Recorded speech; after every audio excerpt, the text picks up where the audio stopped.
Demek bugün Dənizin lövhədə yazılmış cümlələri tamamlayaraq mürəkkəb cümlələr yaradacaq. Hazırsan Dənizim?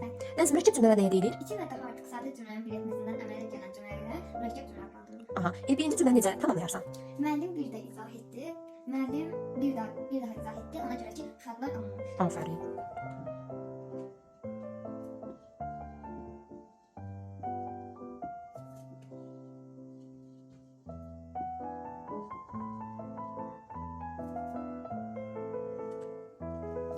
Aferin. Bəs ikinci cümlə necə tamamlayarıq?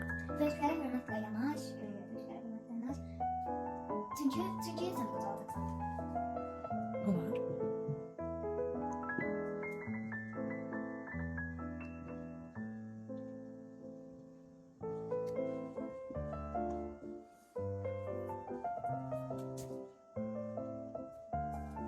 Dənizim, bax, çünkidən əvvəl vergül qoyulur və sən də ayrı yazılır.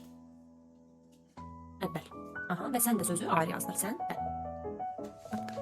Bu ayrı yazılır. Aha. Bəs üçüncü cümlə necə tamamlayarıq? Göyün üzü tutuldu. Göyün üzü tutuldu. İldırım çaktı və yağış yağdı. Aferin. Olar.